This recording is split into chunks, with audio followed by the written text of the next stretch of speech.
Bonjour Art Sullivan. Bonjour. Comment ça va? Très bien. Bienvenue en tous les cas sur Télémélodie, bienvenue dans l'émission Mélodie de Star. C'est un grand honneur pour nous de vous recevoir. Alors vous allez voir, le principe de l'émission est assez simple.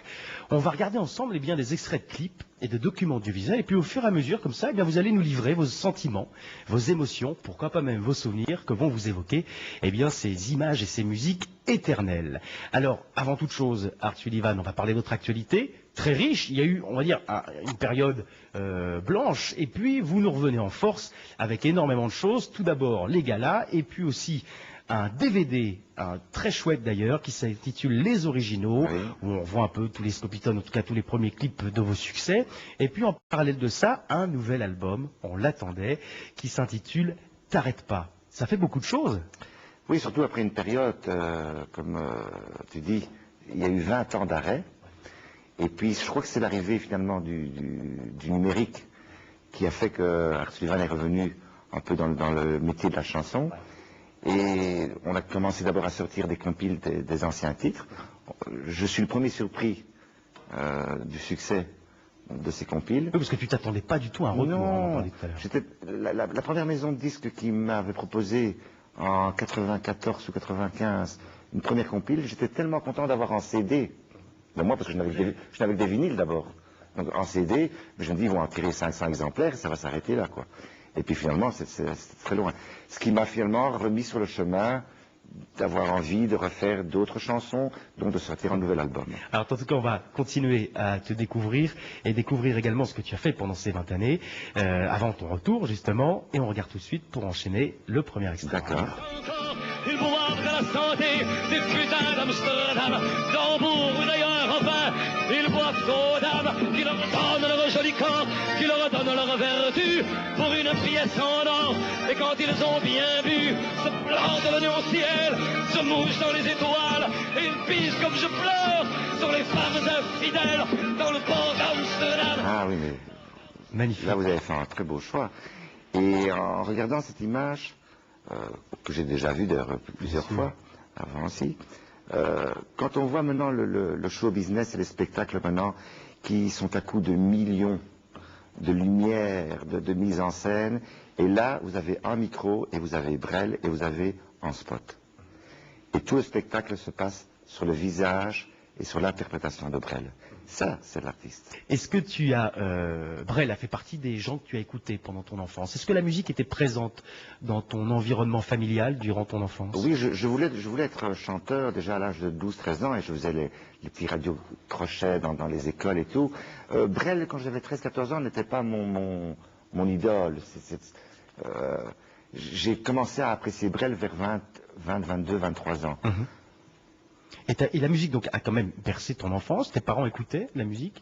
Toi, tu viens d'une famille assez stricte quand même. Ah non, assez aristocrate. C'était tout à fait l'inverse. Je crois que heureusement que j'avais une mère qui était aristocrate mais révolutionnaire. Mais sinon, j'étais prédisposé pour devenir architecte ou notaire ou docteur ou je ne sais pas quoi. Mais sûrement pas chanteur. Chanteur dans la famille, c'était saltimbanque.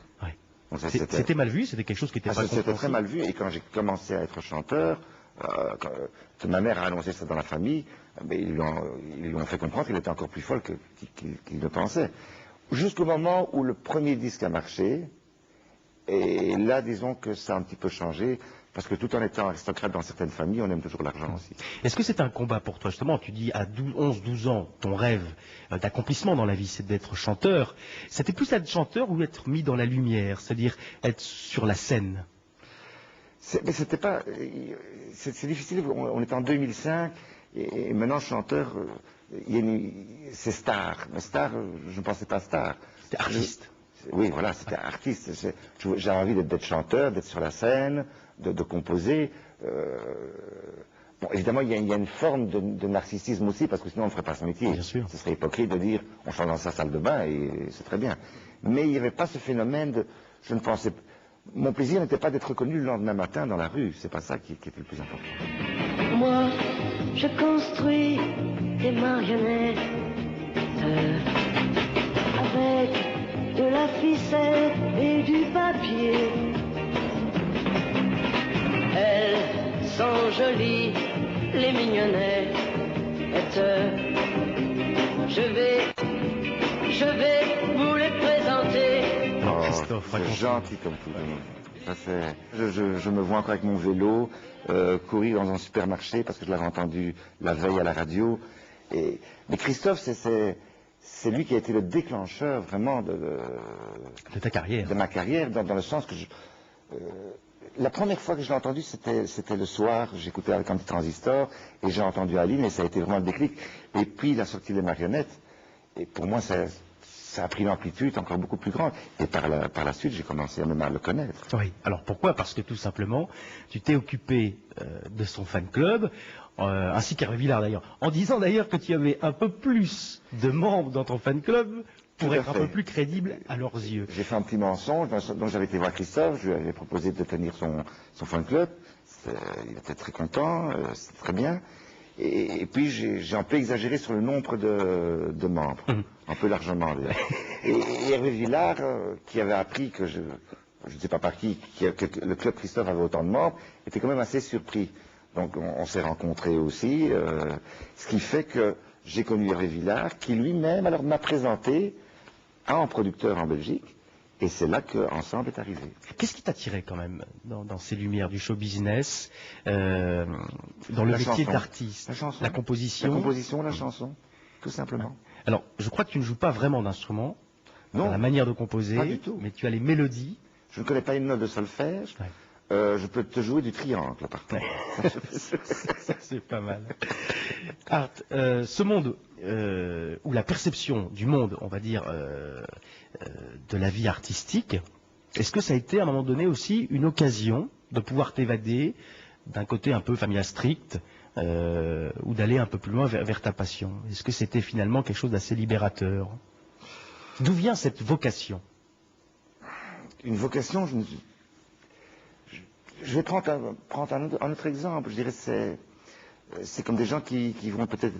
Moi, j'ai la musique comme certains auraient pu rentrer au couvent.